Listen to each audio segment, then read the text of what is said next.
All right, welcome everyone for this first workshop of Multi-Cloud Partner Acceleration Days. Before we start, I just want to say a couple of words about the housekeeping things for this session. And my name is Sebastian Ramirez. I work in the MSP team in the Nordics and Baltics. So during the session, please use the Q&A function if you have any questions. Or if you want, you can also use the Zoom's raise hand function if you have any questions, and we can unmute you for the question. We will do a short poll in the end, and we will do also a generic Q&A session also, where you have a good chance to ask questions from our SMEs. Also, I want to use this opportunity to remind you guys about the upcoming workshops that we are running in a couple of weeks. So remember to register to this session also, and you will see some good content there as well. So I don't want to use any more time from our SMEs, so I'll hand it over to Stephen, and let's start the workshop.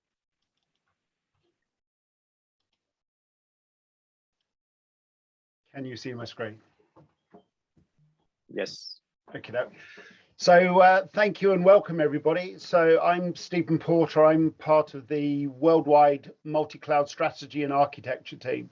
So I'm a cloud solution strategist, and I work with partners around the world to help them look at the VMware portfolio and how they can take advantage of the VMware solutions to improve their traction with their customers and open up new kind of business opportunities.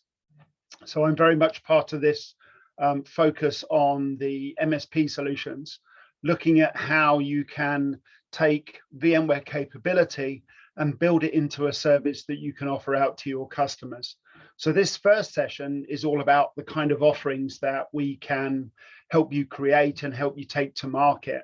And really what we're going to be looking at is the platform piece. And as Sebastian said, the next session is going to be looking at management and kind of how the management tools can be used to support building services that support your customers. So if we think about what customers are kind of looking at right now, and when you consider what's happened over the last couple of years, what we've seen is an acceleration in customers looking at transforming their applications.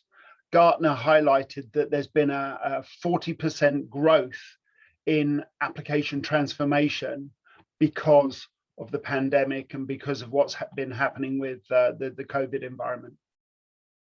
But really, when we think about why people are changing the applications, it's to get closer to their customers.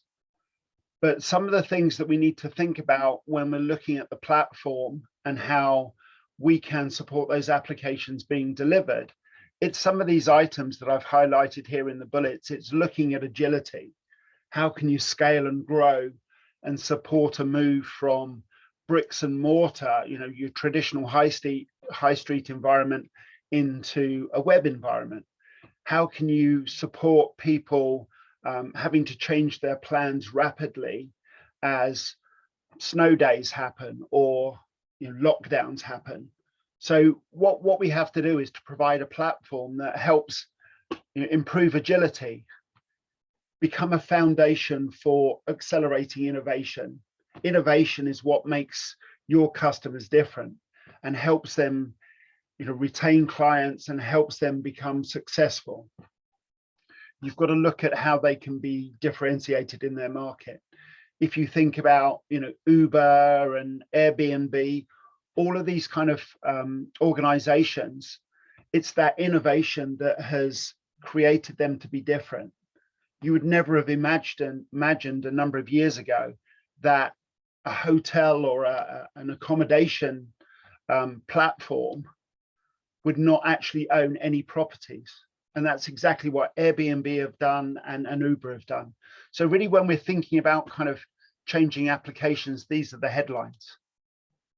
But when we think about where we're going to actually deliver them, we've got a number of opportunities. So the ones that most people are familiar with are kind of the public cloud and that traditional version of taking something from on-premise and moving it to the cloud, and that kind of transformation journey. There's still an awful lot of value in on-premise as well. So being able to provide that protection, that governance, we've seen a big uptick in partners wanting to work with us on sovereign cloud, making sure that data stays resident in the country, that you're able to keep the metadata locally as well, and that you can address those government or auditor and compliance requirements that mean that you can protect that data and meet things like GDPR. But a big area that we're seeing kind of starting to uptick is edge and edge computing, and looking at how applications are potentially spreading and becoming kind of multi-components, where the edge is capturing and collecting data using kind of IoT sensors, or looking at local retail environments. And then that's being summarized and sent to the application to actually do work on it, to create orders, to summarize information and help people understand how much they've spent on a credit card or something like that. And then it's going up into the cloud to be used by a data warehousing function, where you can use artificial intelligence and machine learning to perhaps give people an insight into how their spending is going over the month on their credit card, to look at what customers buy in shops, so that you can provide offers and influence them as to what they should be looking at when they go into a store. So we're seeing that a lot of people now, it's not a binary choice of on or off premise. It's actually the right cloud for the right application, and that the applications are changing and transforming to meet the demands that the customers now have. If we think about the traditional approach and what people kind of term the hybrid cloud strategy, what they meant was running pieces on premise or in the cloud. And having worked on your side of the fence, so for a number of years, I've worked for service providers, delivering cloud adoption framework workshops, delivering application transformation. But some of the things that we used to bump into caused big delays or caused frustration for the business. And some of the headlines are here on this slide. You've got operational inconsistencies. If you're going to have part on premise and part in a hyperscaler cloud, have you got the skills to be able to manage that hyperscaler environment? Have you got the skills to be able to change the application from the on-premise solution, containerize it, transform it to actually run in the cloud? So you've got these kind of different challenges around operational kind of aspects, different skill sets that are required. Even that kind of management of the application across those two pieces can be frustrating. So what I've certainly seen as a partner is that there needs to be an alternative. There needs to be an approach where you can make transformation when it's relevant and when it can add value, but to have that opportunity to just continue to run the application as it is, but in a hyperscaler environment, to get all of the benefits of the hyperscaler environment with agility, with the commercial models, with that interaction. And that's really what we're going to be focusing on today. So you can see when people have kind of looked at the traditional hybrid approach, you've got potentially less agility because it's very binary, whether you're on or off premise.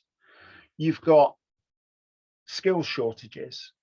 And if you've tried to recruit cloud skills recently or security skills, they're very scarce, and therefore you have to pay a premium or to invest in training schemes and help people kind of rework their environment and rework the skills that they have to meet the demands that you've got going forward.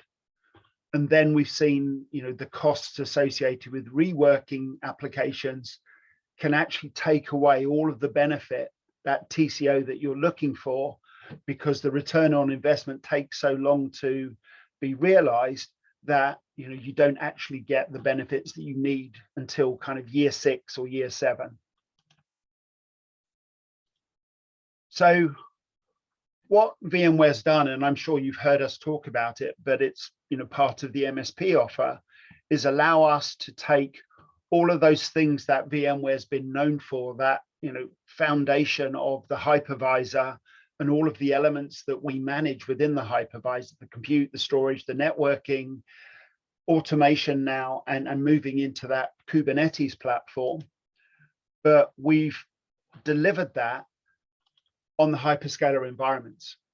So what you're able to do with the AWS on VMC on AWS is to take your VMware platform and run it in the hyperscaler environment.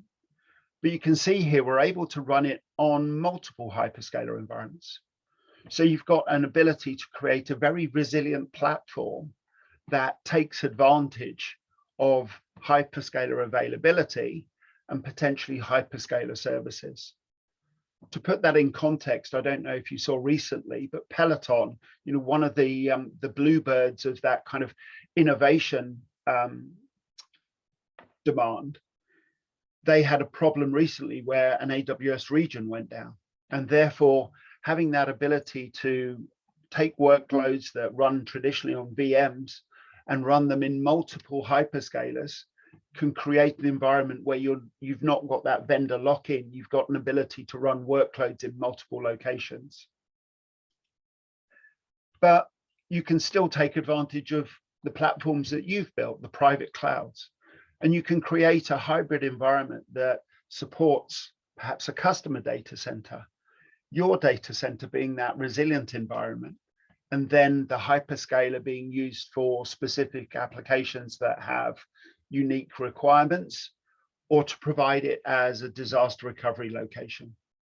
So this flexibility where we can move VMs, containers, Kubernetes clusters, and move them into different environments and run them in a place that's commercially attractive, in a place that meets the performance requirements, or in a place that meets the security and governance requirements.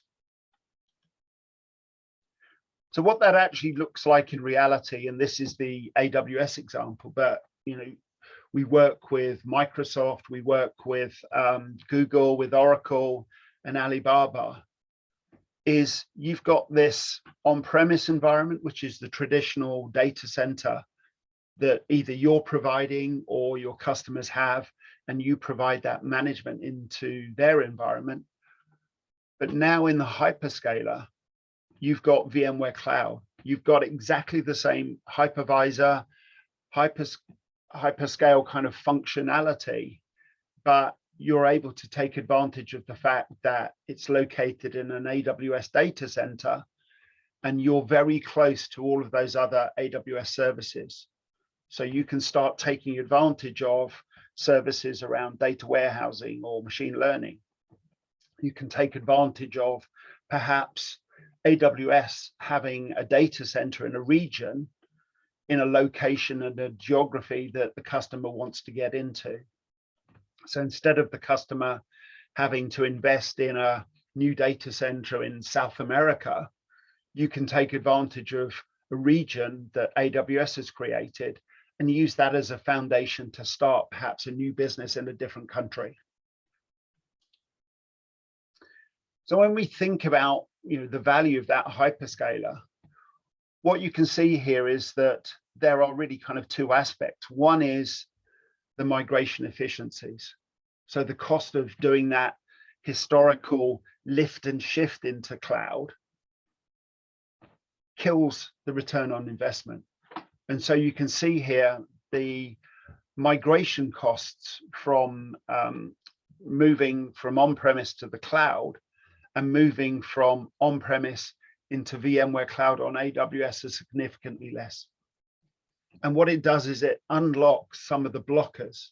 So I've had situations when we've been doing cloud migrations where we couldn't find the owner. The application had been running for so long that people had left the business, and therefore we didn't have anybody that was responsible for that application. You've got situations where you can't find the source code, and therefore you can't make that transformation easily. So there are a number of blockers that can kind of slow down the project and force you to kind of think about, are we going to get the return on investment? Are we going to make that deadline that we set and provided to the board? And then down at the bottom here, you can see that running in that hyperscaler environment really has a positive impact on the operations. The fact that AWS invest in availability zones in multiple regions in a resilient environment, which complements all of the work that you've done on premise, means that you can get potentially a performance boost.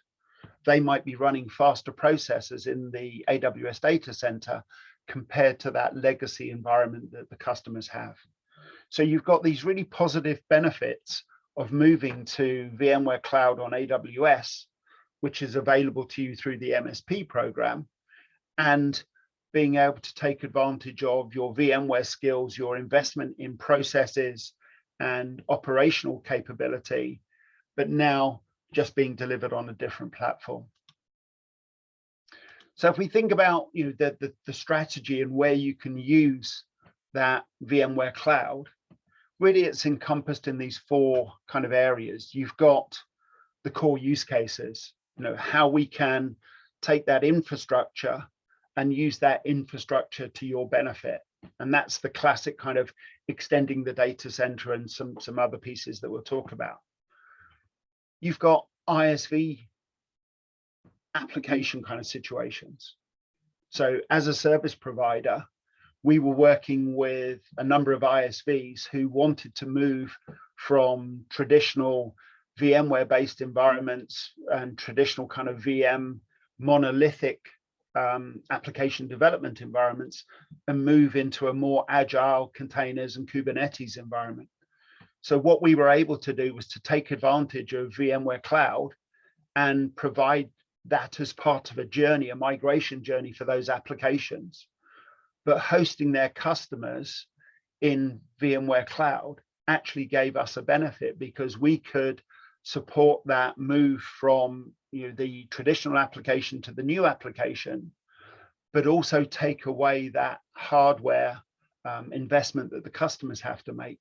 And for the ISV, they could offer a solution that included the infrastructure and the application. And then you've got the applications like the backup solutions, the security solutions that we can host in VMware Cloud on AWS now as well. The third area here is where we're looking at AWS services. If we've moved that application and that data from on-premise up into the cloud, then we're very close to those native services.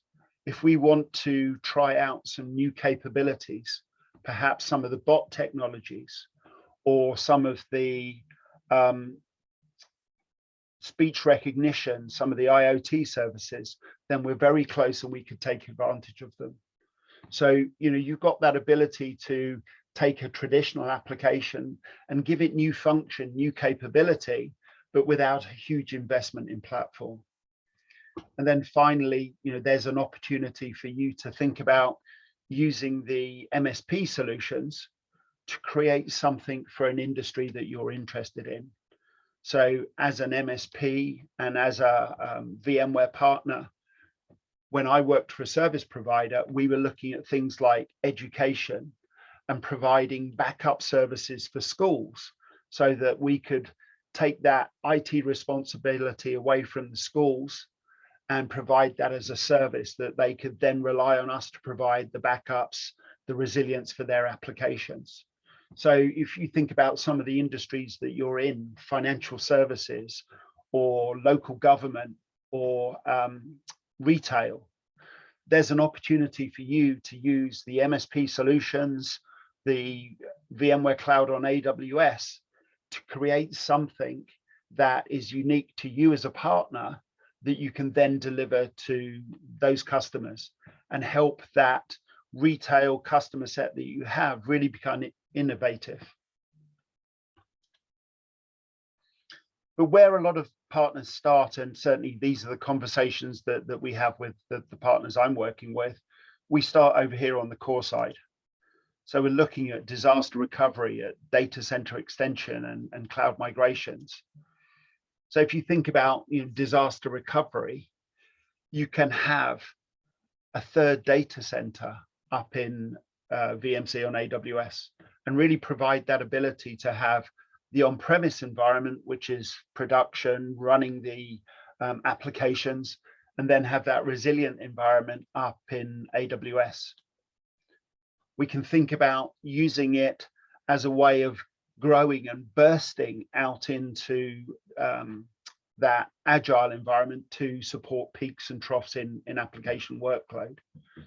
So you can see here that the infrastructure and the operational savings can really make that attractive to support peak demands where you may need a bigger VM size or a bigger pool of VMs that you can use to support the application for a short period of time. And then one of the ones that I got heavily involved in is cloud migrations. So I've had a number of situations where customers were faced with the choice of, do I spend more on a piece of technology in the a SAN or an air conditioning unit, or do I take that budget, reinvest it in the cloud, and really see some value where we can use that momentum, that move to the cloud, to start creating innovation to support the transformation of the applications. So in the case of that air conditioning example, it was a university, and they were able to move their application up into AWS, and the budget that was freed up by not having to invest in the air conditioning, they invested in a new portal to support students coming and joining the university.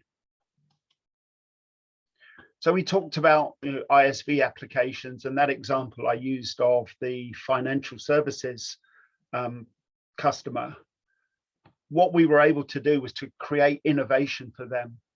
Historically, they would sell the licenses, and the customer experience was down to the platform that the customer provided.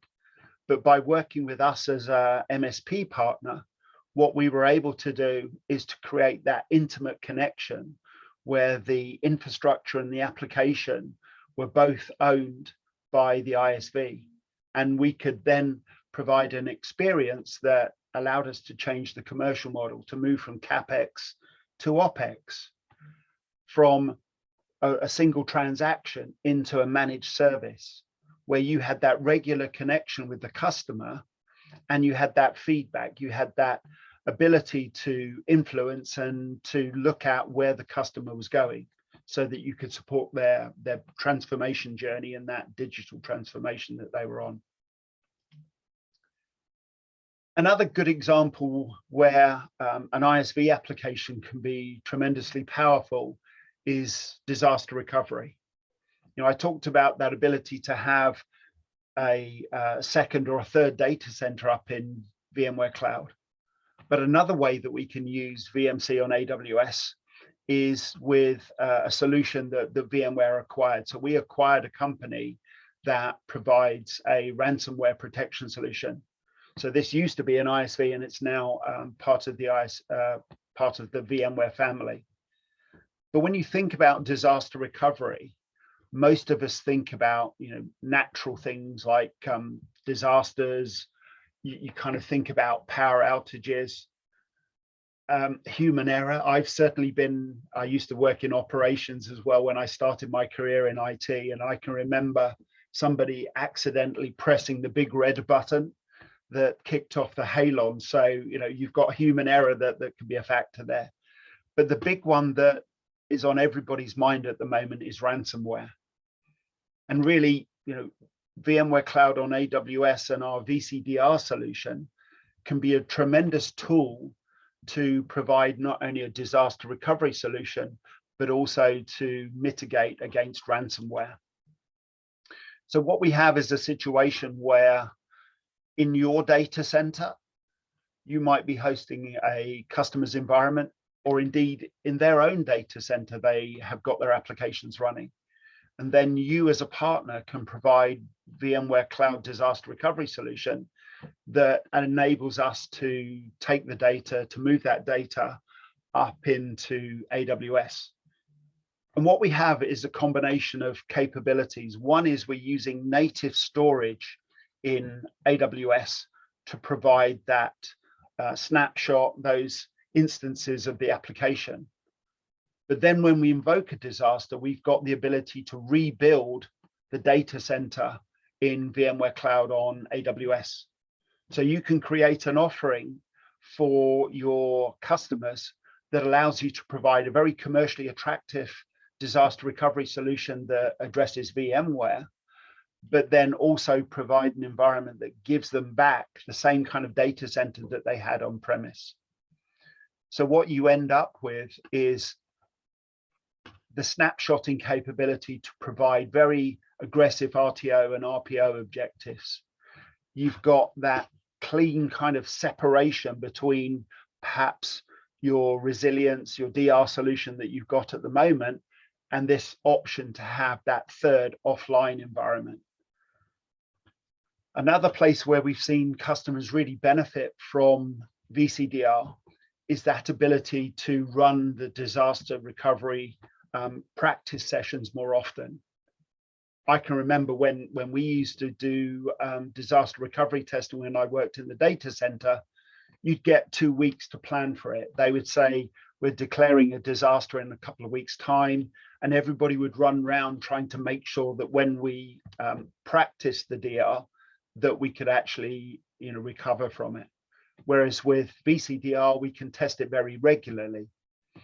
And then the final piece is the automation.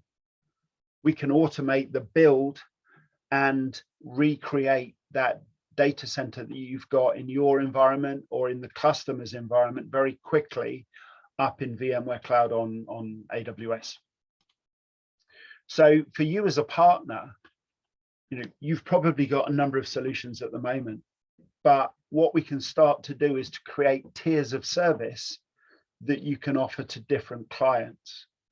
And you can create perhaps, a premium service, very strong instant recovery, transaction level kind of protection, or you can come slightly lower, a silver level of service or a bronze level of service, where you could use VCDR to provide more comprehensive protection across all applications rather than just the mission critical ones, and be able to create disaster recovery solutions that will work for all your different customer types and for all the different applications that they've got. So we saw this slide earlier on, and we talked about kind of that VMware capability, but something that we're seeing a lot of partners take advantage of is the fact that those applications that we've moved up into VMware Cloud on AWS are now very close to the Amazon services. So you can see here we've got the storage availability, we've got some of those kind of serverless functions, you've got warehousing and things like encryption services.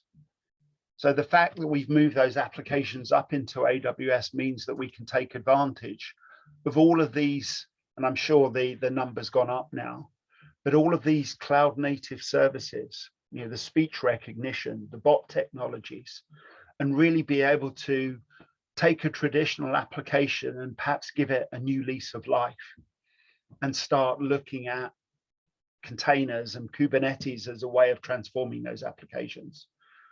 For you as a business partner, it means that you can take the budget that the customers have and really focus it into areas where you can have an impact on their profitability, on their ability to be successful in their particular market.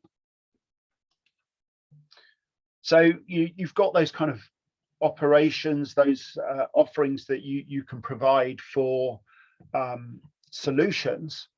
But the other area where there's opportunity for you is in those kind of services that you can wrap around the MSP solutions, the advisory services, the assessment services. So there's a number of places where you can take MSP solutions from VMware and use those to underpin assessments, to underpin, deployments. And we'll be talking about those in the next workshop. But for now, there's the potential for you to look at some of your existing services and extend those up into VMware Cloud on AWS to offer that third option for hybrid deployments, or to offer that alternative to spending that money reworking and reimagining the applications and moving them to the cloud native environment.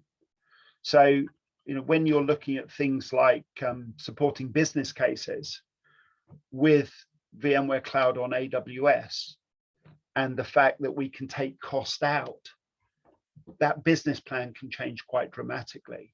So you can be more aggressive on your migrations. One of the customers that I've been working with, they were able to move 2,000 VMs in a single night from their on-premise environment up into VMware Cloud on AWS. So for you as a partner, that can help you differentiate that ability to do things more quickly and to change the way that the budget for that project is invested. You can look at the applications and how you identify those applications that need to work together. Some of the situations I got involved with where for performance reasons, people had a write version of a database and a read version of the database. And if you don't remember that you've got two databases supporting that application, and you just move one of them up into the hyperscaler environment, the application breaks, the business processes break. So with some of the tools that we have available, things like the Cloud Health, the vRealize Network Insights, it helps us to look at application dependencies, to look at the applications that perhaps need to move together.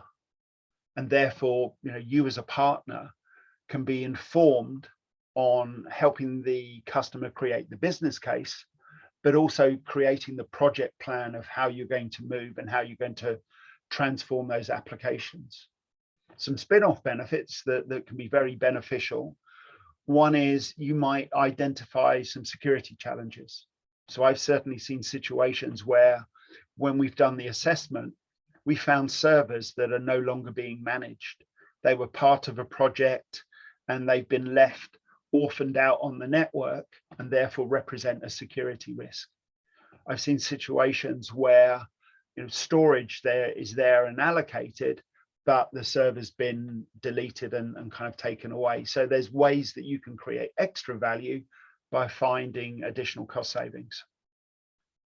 So when you think about those offerings, that ability to use cloud services, and then some of the services that you can create on top, looking at the business and how the business is transforming, how they're going to change the applications, looking at the different cost profile for cloud infrastructure, and then all the way down to some of these traditional services that you might be providing and how you can change them to meet this modern platform that you're now able to create. But really what we're looking at is the kind of outcomes that will make you different to your customers, to make you more competitive in the commercial offers that you're proposing to your customers, and really to help customers reduce costs. So you can look at the innovation from being able to prioritize the budget that they need for those applications that have an impact, things that touch their customers, creating that new self-service portal, creating the application that delivery drivers use to get to their customers and deliver goods. you can look at the operational benefits where, because there is so much reliance now on these applications and all of the business is coming through the web or coming through that kiosk environment, you need better resilience, you need better performance. And therefore, as part of that operational transformation, you can really improve some of those characteristics, improve the SLAs. Things like ransomware, you can recover more quickly if it does happen to hit you. But ultimately, there's a lot of value that you can provide to your customers, helping them take the budget that they've got, which is often constrained because of what's happened over the last couple of years, and prioritize where it's being spent, and to look at how you can continue to support them with cost optimization, with looking at the performance characteristics and helping them really get the best value from their investment in IT, but also the value that they get from you as a partner. And with that, I'd like to thank you for your time and attention. The next section is going to be covered by Carmen, and she'll take you into a bit more detail. Thank you, Steve. Right, so what I'm doing now is I'm going to share my presentation with you. So just give me one sec.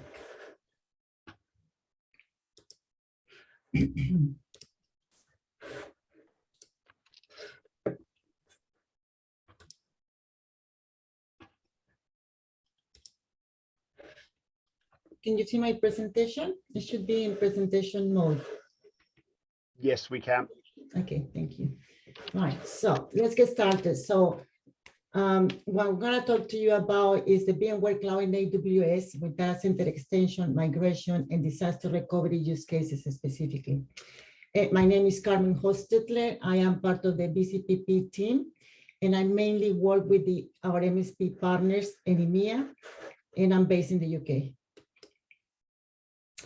So what I'm going to follow up with now is a deeper dive into the specific solution and capabilities that can be utilized to create offerings for data centers, extensions, migration, and disaster recovery. I will highlight the solution features. I will explain how they can be configured to provide a platform that delivers client applications in line with the business and the goals of your clients.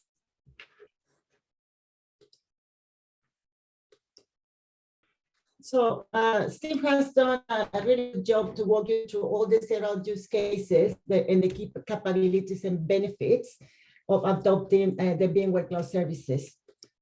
So now what I'm going to do is to share with you a look under the hood.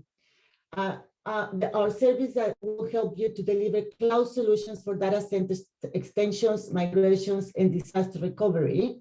And while there are many VMware services in addition to this, that we can improve your customers' businesses. Today, I am focusing on the three that I'm showing you here, which is VMware Cloud in AWS, HCX for the data center extension and migrations, and for VMware Cloud and AWS with VCDR for the disaster recovery use case. So VMware Cloud and AWS, the foundation, the core of the architecture of the service of the SDDC, DSDDC comes from software-defined data center, is our vSphere for compute, vSAN for storage, and NSXT for the networks. And they will always be the latest versions that we have available. And Steve has done a very good job of explaining what we have here surrounding our core components. From the hybrid cloud management, we have the realized cloud managed platform and cloud health. Then we have the Hyperlink mode to allow you to have that interconnectivity in a single pane from vCenter to vCenter. We have APIs that allow you to connect to VMC and AWS as well. And I'm going to talk about HCX with the one optimized and all the components, and I'm going to talk about disaster recovery as well.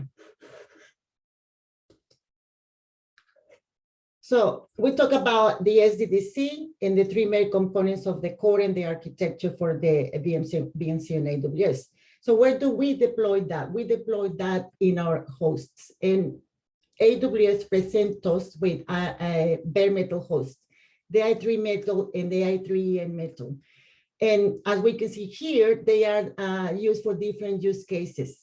So the i3 for the general purpose clusters and the i3 metal for those applications, those workloads that are very, very storage bound.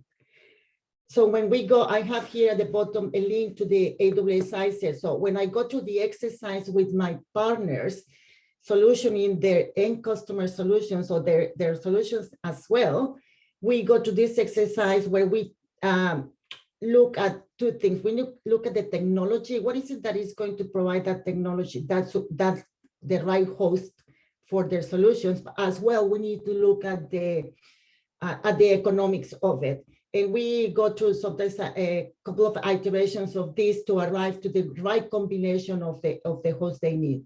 We cannot mix i3 and i3 metal in one cluster, but we can then have several clusters with different types of hosts.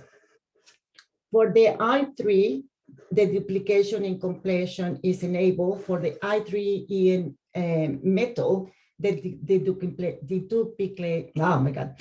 duplication is disabled, but a compression is enabled. And the raw capacity of the i3 is 10 terabytes, and the raw capacity of the i3 is 48 terabytes.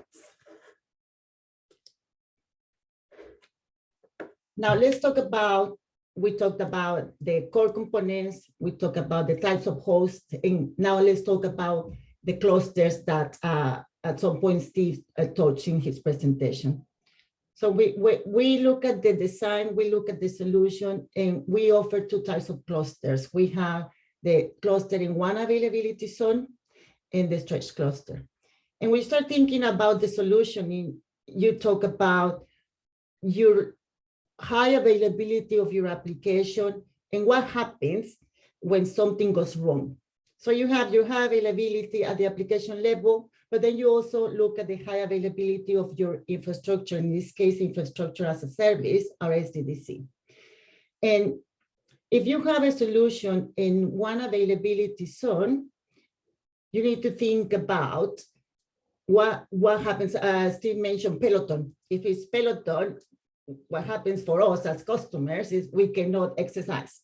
But what if you are a hospital, you're a bank, you're a government? So how will your end users survive that loss? And this is when you start thinking about business continuity and disaster recovery. So you might think, oh, I have my stretch cluster. Yeah, the stretch cluster is going to protect you if you do lose one availability zone. But if for whatever reason, you get, let's say, a malware or a ransomware attack, how do you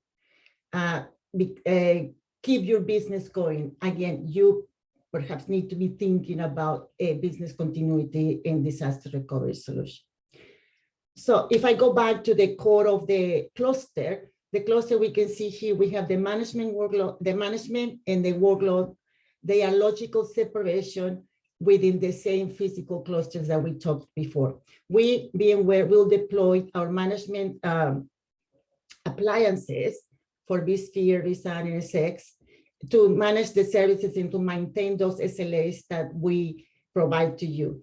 And you will get the rest of the space for your own workloads or for your customer workloads. So for a cluster with a availability zone of 1, we offer 3 nines. And for a stretch cluster, we offer 4 nines. Now, you might be asking yourselves, how do I get started? How many hosts do I need? You can start with 1 host. And this host you can use for about 60 days. But this host does not have any SLAs attached to it. So prior to arriving to the 60 days, you need to decide whether this is going to be converted into a production, so you need to add a second host. We do not recommend to add any production data into a single host because, as I said, there is no SLA attached. And if you do not convert that to production within the first 60 days, you will lose this host. Then we have a starting point of 2 hosts with SLAs. And for a stretch cluster, you can start with 2 hosts on each of the availability zones. And for a stretch cluster, you always have the same number of hosts on each of the availability zones. Now let's talk about a customer organization. In a customer organization, you can have 2 SDDCs, and with the SDDCs, you can have up to 20 vSphere clusters, and each of these clusters can go from 2 hosts up to 16 hosts. And as I already mentioned, the cluster 1 contains the management VM, which is vCenter, NSXT, HCX if you are using it, and then disaster recovery. And at the bottom of the screen here, we have the link where you can go and have a look at the configurations, the max for the SDDC that you can have. And how does the SDDC looks inside? So we have here the vSAN configuration for the i3 and the i3EN hosts. We can see here for the i3, we have the caching tier and the capacity tier, the same for the i3ES.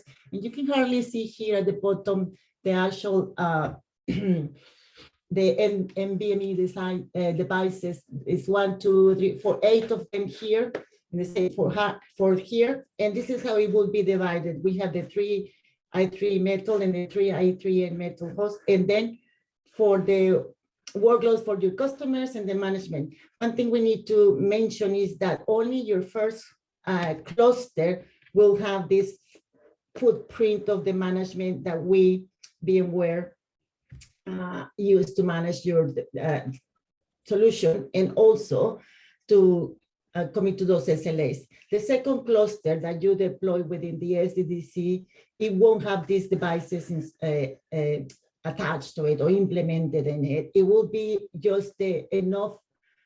I call this the footprint, and the second cluster, I call that like the stamp, just like a stamp to allow us to manage those other clusters, but you won't have that management data store in there. And I'm trying to show here, or I'm showing here, what is it that the customers see in VMC.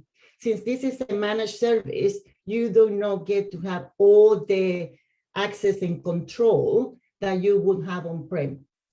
And what you get to see is this. When you deploy the SDDC, I already mentioned the management and the compute workloads. This is what we are representing here. And in the compute area here is where you deploy your VMs, your workloads. When you do your migrations from the on-prem or from another SDDC, this is where you will place them. And we have here what we call the edge or T1. And this is the edge that is going to give you that connectivity outside the SDDC. What we see from here is that we have the connectivity you can have to the internet, you can have to direct connect, you can have to VMware Transit Gateway. And the other connectivity you will have out of the SDDC is what we call the connected VPC. And this is what Steve was talking about earlier with regards to remember he had this diagram, and at the end he had this connectivity back to all the native AWS services. This is what he was referring to. This is not going through the internet, to the front, it's going to the back to an ENI. And this is where you can start consuming or using native AWS services without having to incur egress traffic. And more now, what we see is a lot of interest and a lot of use cases. In fact, I'm working in a solution at the moment where our customers or partners are taking advantage of the VMware Transit Gateway. And VMware Transit Gateway, you can think of it as the peer of the AWS Transit Gateway. With AWS, you have your VPCs that you can connect to the AWS Transit Gateway. And then in the VMC and AWS environment, you can create SDDC groups And these two SDDCs, in this case, will connect to the VMware Transit Gateway, and this allows you to have an intra-region connectivity, and it simplifies that link between our SDDCs and AWS. Before, you had to have more than one connection, and now in this case, you can use this one. It's just establish a peer between them. And this increases the bandwidth and the using of the IPsec over the use of the IPsec VPNs. Now let's talk about, I talked about VMC and AWS, I talked about the hosts, I talked about the components, I talked about the clusters and all of that. Let's talk about now that we have the infrastructure, we are talking about the use case of data center extension and migration. And what is it that is the service that we recommend or we use within our solutions and our services is HCX. And what HCX is provides you that reliable link and workload mobility across the VMware stacks. You might like to move from on-prem to the cloud, but it also allows you to move from the cloud to the on-prem. In this case, I'm talking more specifically about VMware Cloud and AWS. But as you can see from here, it also allows you to have that mobility, that workload mobility to other targets, if you like, hyperscalers, cloud director based environments with cloud provider partners, or VMware Cloud Foundation as well. So how is HCX installed, or how do the appliances look? So what we have here is that HCX is a software as a service offering, and you can, within the MSP program, consume that by itself. But if you are consuming VMC and AWS, it is part of the bundle, if you like, and you do not need to pay extra for it, and then you can start using it after you deploy the SDDC. So we have the components here. We have the HCX management connector, and this is a component that is on the prem. And this is the one that starts and deploys as a source. And then what you have in here on the right side is the HCX Cloud Manager, which is the management component of the cloud side and is deployed as the destination. And then if we look to the HCX Interconnector Appliance, in here, this provides a replication and vMotion-based migration capabilities. And we have the HCX One Optimization Service, and this is the one that provides the improved network performance. It uses techniques like the duplication and compression, and to help you with speed up those migrations. And here at the bottom of the screen, what we have is the network extension service, and this is the one that will provide you that layer 2 network extension. And one of the beauties of HCX and the network extension is that when you move your workloads from the on-prem to the cloud, or the other way around, or as we saw before, you do not need to re-IP your VMs. You can move them as they are from your on-prem to the cloud, or you don't need to refactor your application. For all intents and purposes, it's just an extension of your network. And so we talk about HCX. Now let's talk about how HCX works with bulk migration. So with bulk migrations is like the main, what we call the workhorse migration profile. And this is what most customers would need and use, as if it's a lot of migration scenarios. This migration method is used with the vSphere replication protocols, and is to move the virtual machines to remote sites and back. So it is optimized for parallel migration. You can build migration waves. It allows for encrypted replication migrations between legacy source and SDDC target. It supports virtual machines transformation as part of the migration workload. So your tools and VMware hardware can be upgraded to the latest when you move it to the target.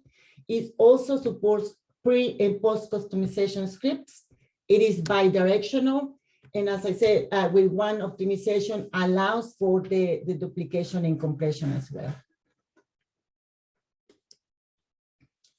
And when we combine the bulk migration with vMotion, we arrive what it is the VMware HCX replication assisted vMotion, or as we call it RAF. And this uses the HCX interconnect appliance along with the replication and the vMotion technologies and provides that large scale parallel migration with zero downtime. So what you can do is administrators can submit large sets of VMs for a live migration and specify a window switchover. It doesn't have to be an immediate switchover. And what happens is the replication begins with a full synchronization of the virtual machines disks to the destination site. And then the migrated VMs enter a continuous synchronization cycle until the switchover is triggered. And from there, you can have the switchover process that start immediately following the initial sync, or delay the switchover until a specific time, like over the weekend or in 2 weeks' time. Your administrator can design that switchover time. And when that is decided, so the final delta synchronization begins when the switchover phase starts. And during this phase, the vMotions engage for the migration of this delta data and the virtual machine state.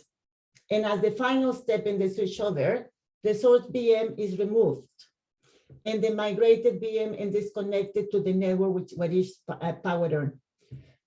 So that is the process at a very high level of how the replication assisted vMotion works. And what I'm showing here is a representation of the components per site. I talked about HCX Cloud Manager. I talked about HCX Connect. So when we start the deployment of HCX, we deploy first VMware Cloud in AWS. And after you do that, you will get the option to deploy HCX. In HCX, you get to started on the cloud side, and you start the installation. But what it's going to do is going to give you a link that you will access from your on-prem. And with that, you will start the installation of the HCX connector, and it will trigger through the steps of it, the installation of these appliances that I talked about a bit earlier. And then each of them has a small footprint, as we can see here. And when you are going to the steps and configuration of your on-prem or your source, this will, through the process, do the installation and help with the configuration of your target appliances as well. They are always deployed in pairs. And when the HCX is happening, it's happening on the HCX side pairing on port 443 on TCP.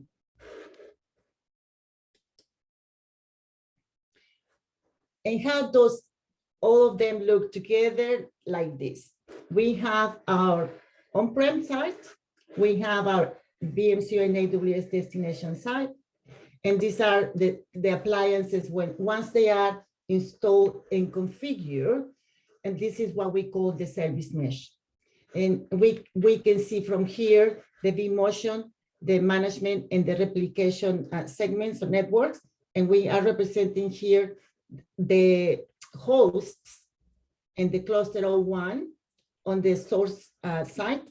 And what we are representing here is all those segments that are there that you extend as part of the remember I talked about the layer 2 extension. These are the segments that you will extend through the network extension. And when you do that movement of your VM from your source to the vMotion, it will do the move of your VM to the destination, and HCX will take care of the placement of that VM in the correct segment as you have configured or requested during your steps of the migration.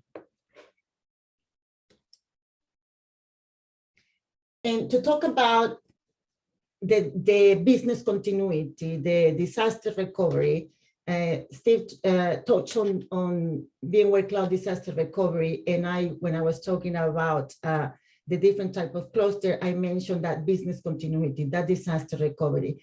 The service that we offer within VMC with VMC and AWS, and as part of the solution, the main service that we are offering in here is the VMware Cloud Disaster Recovery. And when you install VMware Cloud Disaster Recovery, it will install some components which are called the DRaaS Connect on your source. And the source can be a VMware Cloud in AWS, another SDDC, or it can be any on-prem, and these are the types of sources that you can have as well. And provides native VMware disaster recovery as a service, and is, as Steve mentioned as well, integrated a cloud backup. And he also mentioned that this was a solution acquired as part of the Datrium in 2020, and is now part of our portfolio. And when we look at a disaster recovery, cloud disaster recovery in a more detailed way, you can see it's cost effective for a combination of disaster recovery and backup. So those are effective DR solutions with simplified disaster recovery. It allows you to have a backup solution as such if you do not deploy any hosts as pilot, and I will go through that in a little bit. It provides also it's an RTO. You can pick the RPOs. It is highly recommended for ransomware recovery, and it also provides for a continuous compliance. It's on demand, and it's pay as you use in the DR and the cloud. So how, at a very high level, how does it work? So with VCCR, when you are in a steady state of operations, the VMs are running at their source side, which is being protected to the cloud native storage services by the DRaaS connector appliance. So it's sending the protection to the cloud-based service. And this is to the, in this case, you download your appliance to the SaaS portal. So in this case, in the recovery environment will be a software-defined data center, which is what we have in here.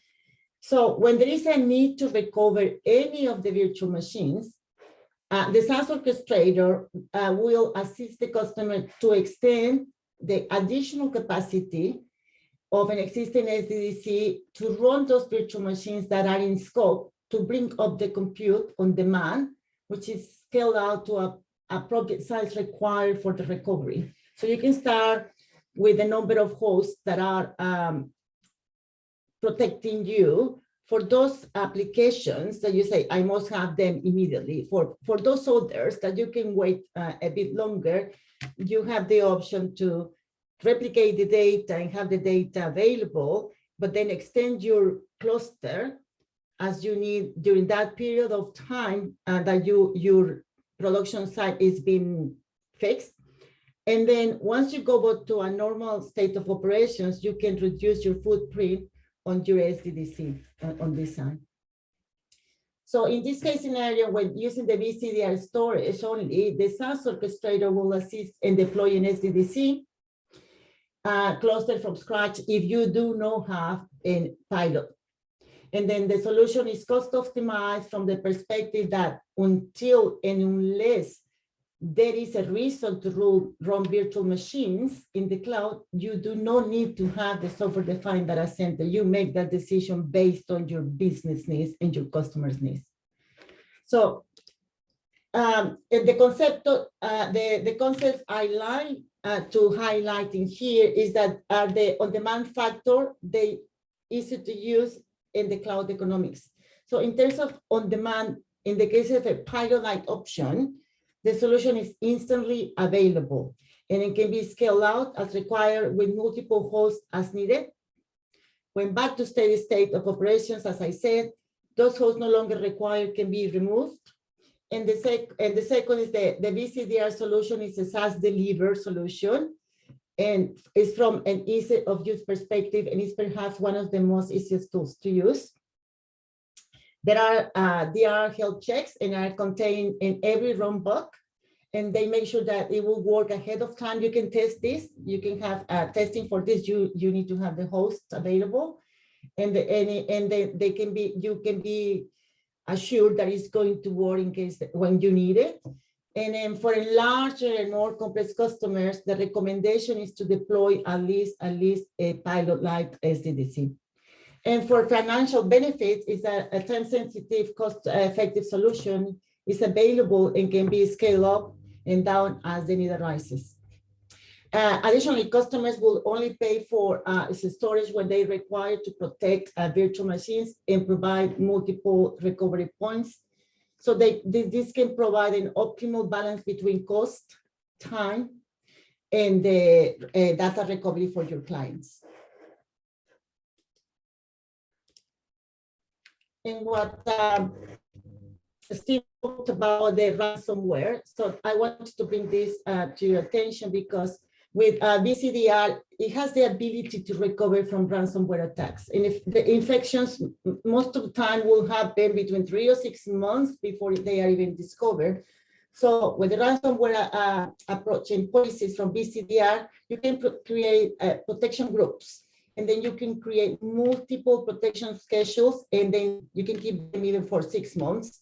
And then you restore from VMs of snapshots. And there is no need to, for the need to install the OS. For the snapshot, you have basically your gold image. And then from there, you can recover from backups to the current application data.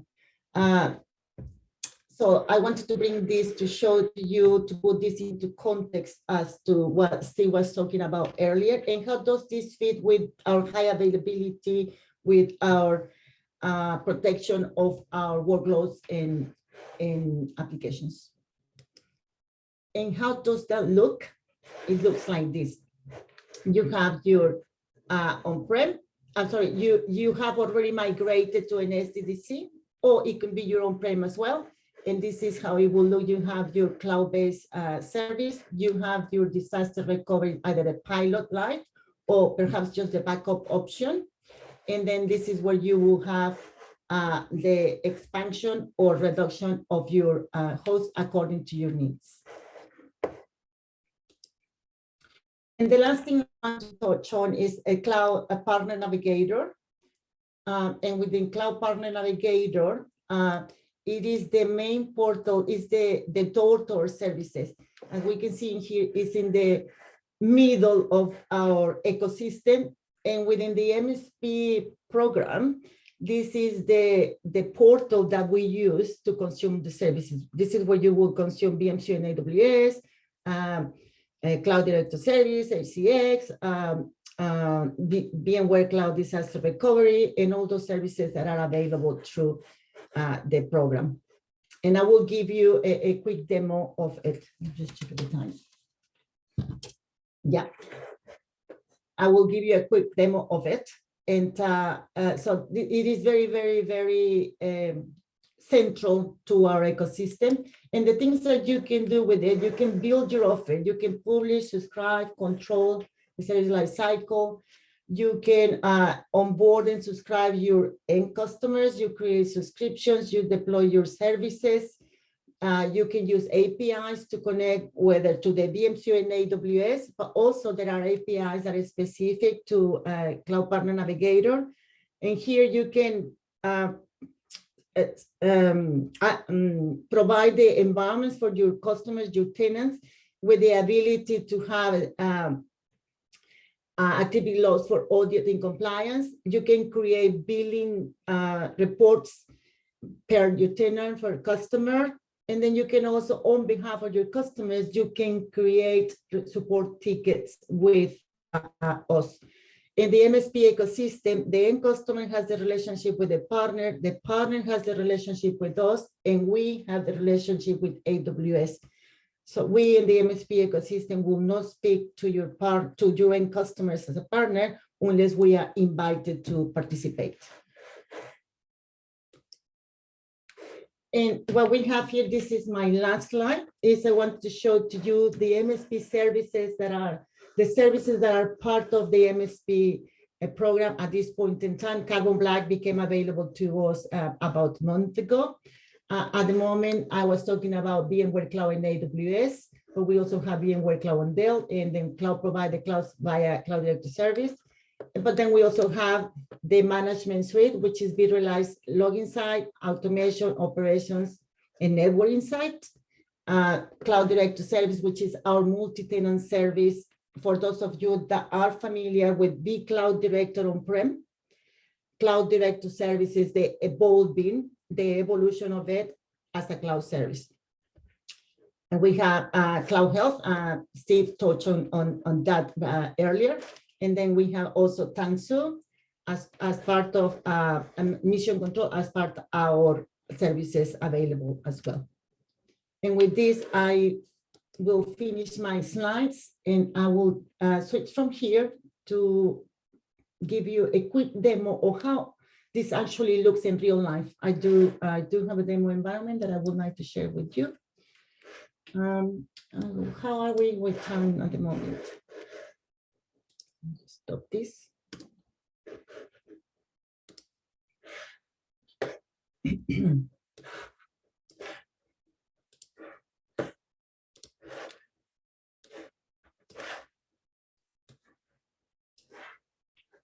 Let's see. I'll share my screen with you now. Can you see my screen? Yes, we can. Good. Right. So when you become a partner with us in the MSP ecosystem, and you will get an invite to access Partner Navigator. And what would you do? You will create a master organization, which is what we get to see from here, which is showing these three little, as I call the org chart. That tells me I am at the top of the master organization. And in here, this is you as a partner that have access to it. Your customer does not have access to it. These are all the things that you can do at this level as a partner. So I'm going to start with the dashboard. It's just a front view of your ecosystem, and you can customize this as you need. And you can add your own log. You can have different options in here. And you can reset, and you can add more widgets in here. And what this is representing is how your ecosystem is looking at the moment. So I'm going to move now to the services. The services here is those services I was talking to you about that are part of the MSP ecosystem or program. And in this case, this is a demo environment that we have, and all these services have been at some point activated either for me or one of my teammates that use this environment. But if you were not, those services where you do have a contract with us, they will first appear here as services available for provisioning. And when you click on them, then they will appear at the top here. And in this case, I was talking to you about VMware Cloud in AWS, and I will go in a little bit more detail in there in a moment. So from the customer management perspective, this is where you would add those different customers that you have, and they are independent on each other. And it's as simple as saying, add the display name, add the company name. Is this an internal organization that you have, or is this an external, what I call a paying customer? And then here you put the admin contact, the domain, if you want to use, I don't know, vmware.com or something like that. Depending on the domain you would like to use, the address, and that. So these are editable. The only one, once you save this, it will create a organization. I won't say because I don't want to say that, but it will create a organization for you, which it will look like one of these. And I'm just gonna click, I don't know what it is. I'm just gonna click on one of them. No, I won't click because it will take me to the organization itself. But what I'm saying is that all those details you entered, you will be able to edit. What you won't be able to edit is that organization ID that is assigned to it. That will stay and it won't be changed. And the other thing I want to show you here is that this is the organization ID. It has a short and long. If you ever need to raise a ticket or any reference to us, they will always ask you for the long one. The same for your customer and the same for your SDDC. So these are your customers. So how do you manage your actual users? As a partner, you can add users, and this user, you enter the email address and you decide what type of level of permissions or roles you are giving to them. And this is all documented. You can just Google that, or we can send you the link, and you will decide. Then perhaps you have a person that is specifically working on billing, so you will give this person this role. And remember, we are still talking at the master organization level, not the customer's level. So you will send them an email address, they get the email, they click on the link, and then they will have access to the system. This is where you will create a ticket with us. Or if you needed to, you can go to this tab and search for, like I was saying, documentation as well. How do I assign roles and permissions? You can do that here. Or if you went into this one, it's a chat with VMware support. If you click in here, a person, a real person, not a robot, will respond to you within a few minutes.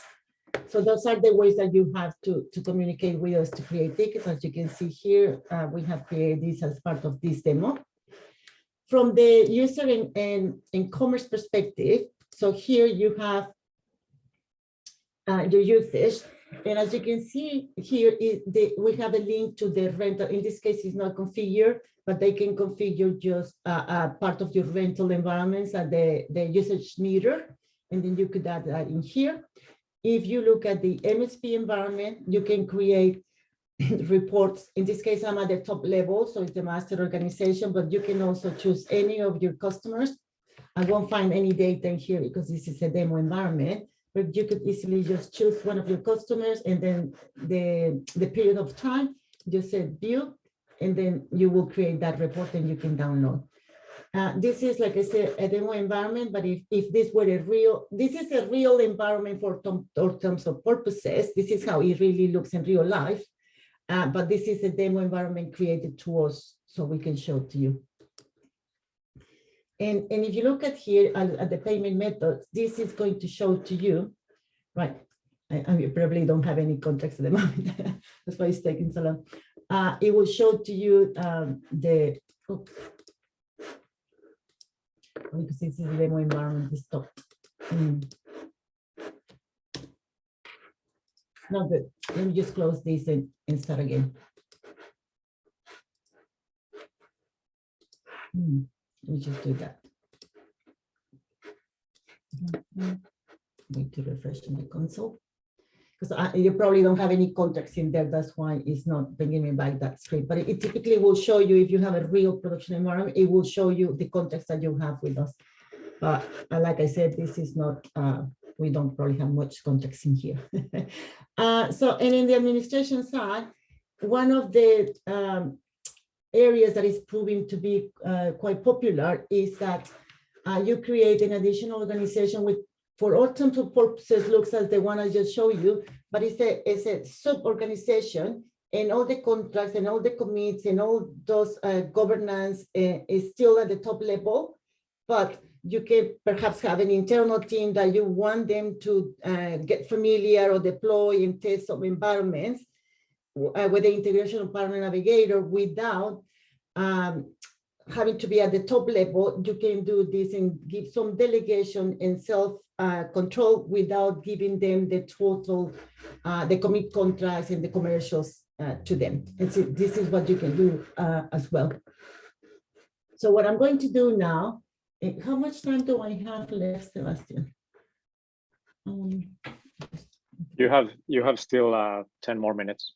Okay, so what I'm doing now is just for the in essence of time, I'm going to go into this one and show you how you would install in SDDC. I won't deploy it. I'm just going to take you through the steps of how you would do that.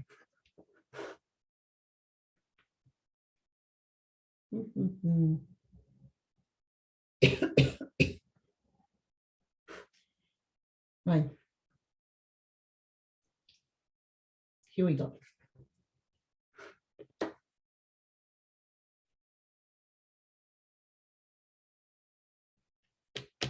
Come on. Maybe I need to choose a different demo environment. Let's see.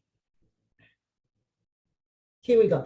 Okay, so what is this in here? I'll take 2 minutes to just give you a quick peek on this one. Somebody has already deployed this SDDC.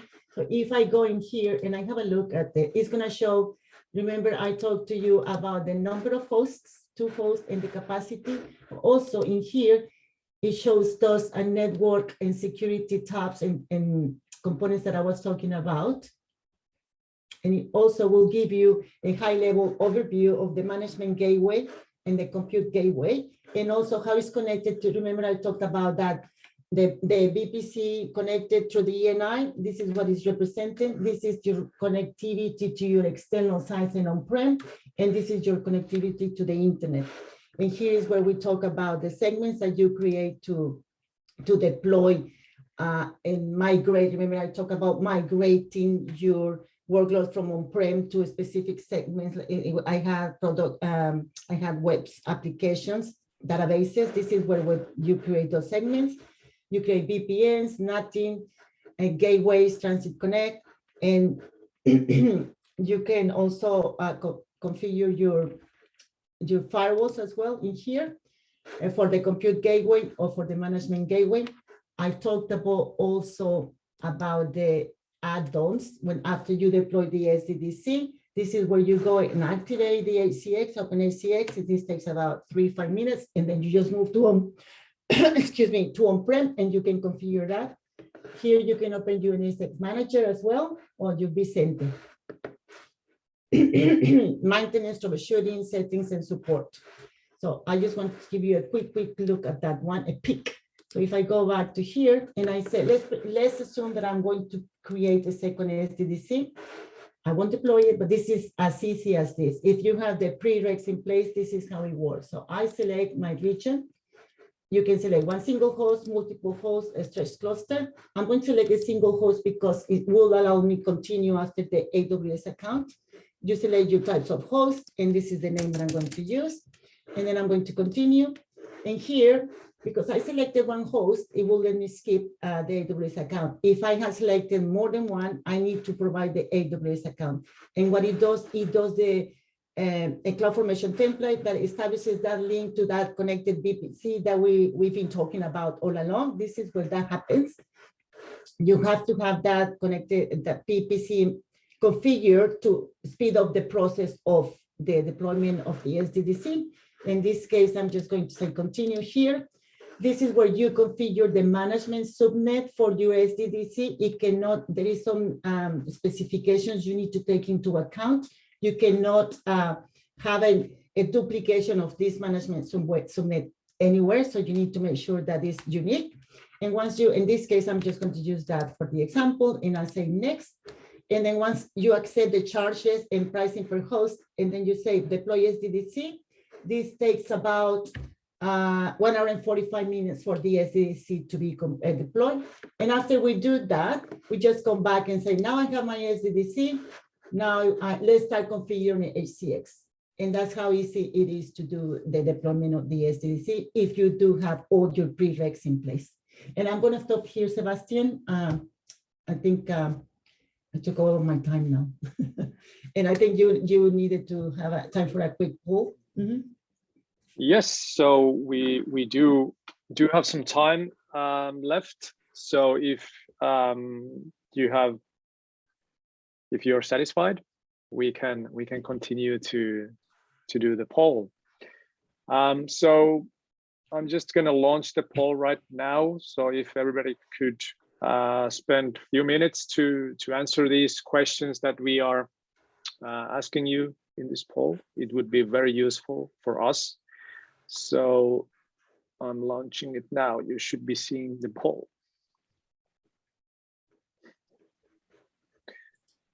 So first of all, we would like you to give us some feedback regards the information that's been provided in this workshop. And then what topics would you like to see in the future us delivering for you guys in terms of MSP SaaS, how to build your offerings. We have some options there. And whether you guys are looking to build MSP offerings around VMware technologies in the near future. And if you do, of course, we are more than happy to help you guys on that journey. Yep, I'm seeing some responses. That's great. That's great. Just keep bringing.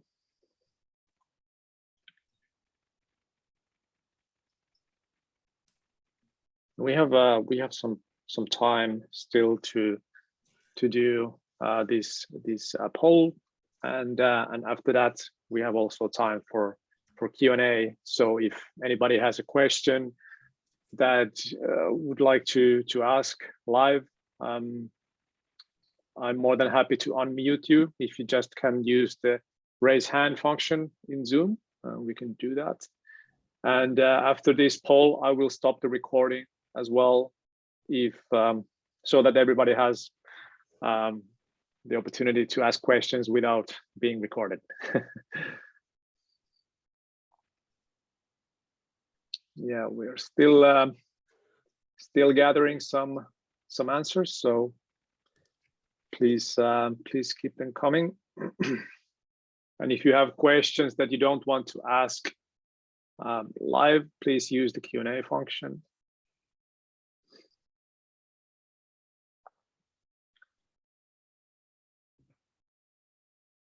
There's still a couple of people giving answers, thinking about answers. So please do let us know. It would be very valuable for us to know what are your thoughts and what would you like to see in the future. And in the meantime, while you're thinking about those answers, do remember that we are continuing this workshop series in 2 weeks with the multi-cloud management. So make sure to register to that workshop. There's going to be very good content provided by Stephen, of course, but we have some other SMEs doing some great content and enablement. So I'm gonna give it 30 more seconds to answer. So please do let us know.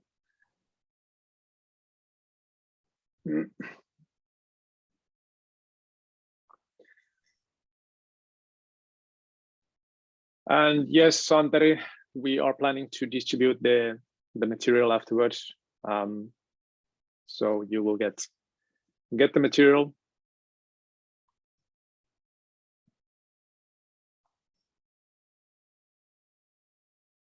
Thank you for your question. 10 more seconds. Now is the time to influence.